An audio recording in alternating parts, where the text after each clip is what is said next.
madhabnya Imam Malik ini juga memperbolehkan zakat fitrah dengan menggunakan uang. Kemudian dalam ukurannya ini sama dengan madhab Imam Syafi'i. Akhirnya bisa seimbang, sesuai dengan kadar harga beras 2 kilo, 5 on.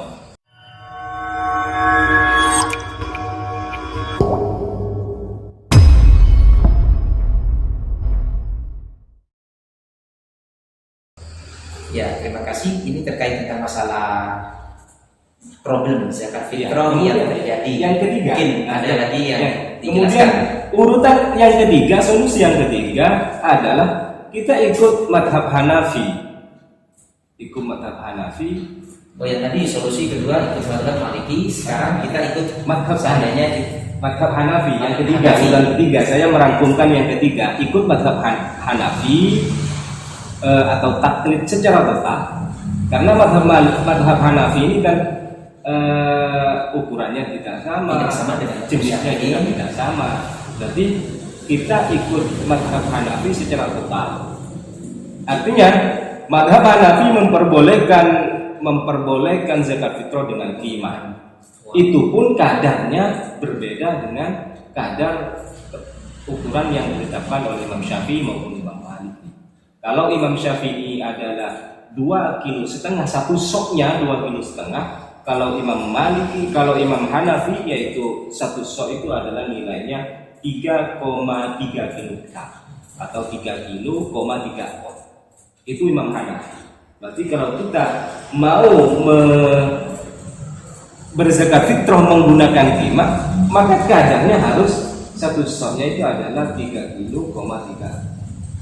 Kalau satu sok. Ini pendapatnya Imam Hanafi. Tetapi karena Imam Hanafi itu antara lain yang bisa kita jangkau adalah harga gandum, maka gandum itu dalam madhab Hanafi yaitu setengah sok.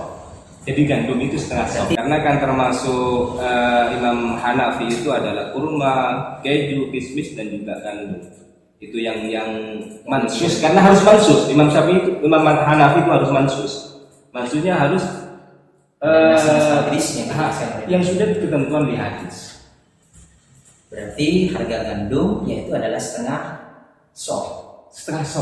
Berarti kalau setengah sok seperti saya baca itu bahwa di tahun 2020 gandum itu satu sok, 1 kilonya itu nilainya adalah sekitar 30-an, 30.000. Kalau setengah berarti 15.000. Tetapi kan kalau setengah, kan harusnya kan 3 satu soknya itu kan harus 3 kilo, 3 on. Berarti 3 kilo, 3 on berarti 3 kilo, 9. Tetapi karena gandum itu Imam Hanafi adalah setengah, berarti 9 itu dibagi 2 menjadi 4. Menjadi 9 dibagi 2 berarti 4,5. Dan kita bulatkan 4. Berarti kalau kita 2 kilo berarti sekitar 60 ribuan. Kalau dihargai dengan uang, bisa menggunakan zakat dengan uang sebesar 60 ribuan. Ini krus bukan pada krus beras sesuai ketentuan yang ada di madhab Syafi'i, karena madhab Syafi'i adalah kutil balad, makanan pokok. Kalau Hanafi tidak, Hanafi itu harus sesuai yang mansus di hadis itu, antara lain adalah tinto atau gandum itu. Kemudian yang ketiga atau ini karena dirasa sulit. Kalau kita mengikuti madhab Hanafi secara total, ini secara sangat sulit. Dirasa sulit. Sulit pertama adalah nominalnya yang terlalu besar, 2 kali lipat dari bahkan lebih. Kalau madhab Hanafi yaitu madhab Syafi'i yaitu 25 sudah cukup. Kalau ke madhab Hanafi itu 60 bisa 60 2 kali lipat. 2 kali lipat. Maka dirasa sulit. Maka kita hanya ikut sebagian saja, tidak ikut secara sepaket. Dalam arti sebagian saja, tidak ikut secara total. Kenapa harus demikian? Karena seperti yang saya jelaskan tadi, kalau ikut mazhab Hanafi ini sangat sulit. Kesulitannya antara lain adalah nominal yang terlalu membuka. Yang nomor dua adalah Imam Hanafi itu yang mewajibkan atau yang wajib mengeluarkan zakat fitrah adalah orang yang mempunyai harta satu nisab. Berarti ya, kalau di Indonesia hampir separuh mungkin tidak wajib zakat fitrah kalau karena tidak sampai hartanya satu nisab. Maka oleh karenanya maka kita ikut sebagian saja. Hal ini boleh atau tidak? Ini sesuai landasan seperti yang disampaikan oleh Syekh Nawawi Banten, itu diperbolehkan dalam kitab Al-Thimar.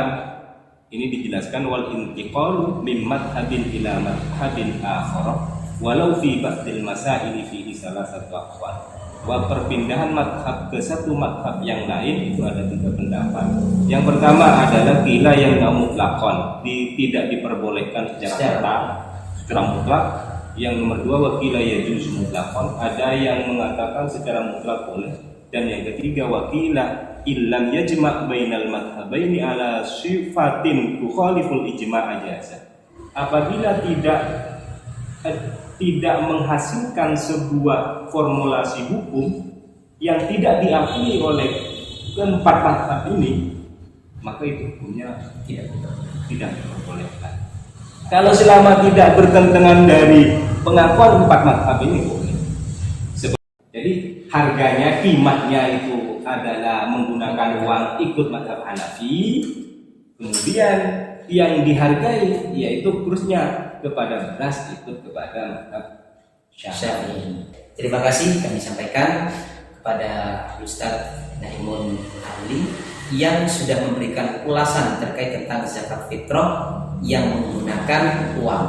Saya simpulkan kembali, problem yang menggunakan zakat fitrah dengan uang ini yang seharusnya diketahui oleh masyarakat luas, yaitu adalah dengan menggunakan uang ikut madhabnya Hanafi, kemudian takaran berasnya atau takaran harga ukuran uang yang harus dikeluarkan ini menggunakan madhabnya Imam Syafi'i, sehingga sudah selaraslah ketika kita ingin zakat fitrah dengan menggunakan uang sesuai dengan harga beras yang ditentukan oleh Imam Syafi'i. Jadi, ada pertanyaan kembali terkait tentang masalah hasil daripada zakat oleh panitia kadangkala digunakan untuk pembangunan masjid, disumbangkan ke masjid. Ini bagaimana kejelasan sebenarnya, Pak Ustaz? Ya, terima kasih atas pertanyaannya, ini sangat menarik dan banyak terjadi bahwa terkadang pendapatan dari zakat fitrah itu tidak disalurkan ke semuanya kepada mustahikuz zakat. Antara lain adalah fakir miskin, gharib, kemudian mu'allafati qulubuhum dan lain sebagainya. Tetapi ini dialihkan kepada pembangunan atau kepada lembaga-lembaga lain yang membutuhkan. Ada sebuah barang dalam kitab Al-Majmu' juz 6 Sohifa 175, Far'on qala ashabuna la yajuzu li'til imami wa la lisa'i bai'u syai'in min mali zakati min ghairi daruratin. Tidak boleh bagi seorang imam atau pemimpin takmir masjid dan lain sebagainya, bai'u syai'in min mali zakat, menjual sesuatu dari harta zakat min ghairi daruratin, dengan tanpa darurat, bal yusiluha ila mustahiqiha ila mustahiqina bi a'yaniha, melainkan harus disampaikan kepada orang yang berhak dengan bi a'yaniha, dengan bentuk-bentuknya. Misalnya beras, ya beras itu. Misalnya uang ya berarti uang itu. Bi a'yaniha. Kenapa? Li'anna halaz zakat ahlu rusydin. Karena orang-orang yang menerima zakat itu adalah orang yang sudah pandai, ahlu rusydin. La wilayah alaihim, tidak bisa dikuasai seperti anak kecil, tidak bisa. maka falam yajuz bai'u malihim biwajib idnihim, maka tidak boleh menjual harta mereka dengan tanpa izinnya, min wairi daruratin, dengan tanpa darurat. Darurat di sini contohnya biar waqafa alaihi bil masyiyati aw khafa halakahu aw kana fit tariqi khatarun. Di sini dijelaskan apa kecuali ada darurat. Daruratnya di sini maksudnya apabila disampaikan ke mustahikus zakat dengan bentuk asli dari zakatnya itu akan mengalami kerusakan, maka boleh dijual. Jadi tapi bukan dialihkan. Harta zakat tadi itu boleh dijual kita kembali, bukan mengambil untuk dijual kemudian diberikan untuk mustahikus zakat lagi. Zakat. Bukan di prakteknya yang keliru, dijual kemudian dialihkan kepada hal-hal yang lain, itu tidak boleh.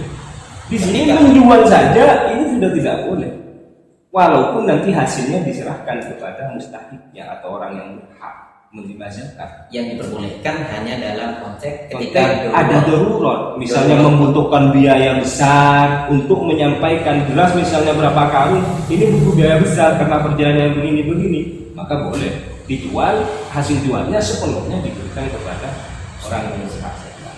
Ya. Terima kasih.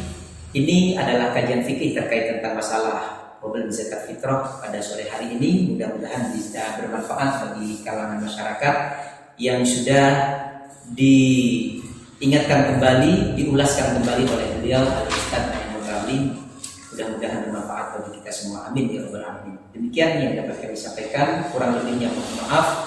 Wabillahi taufiq wal hidayah. Wassalamualaikum warahmatullahi wabarakatuh.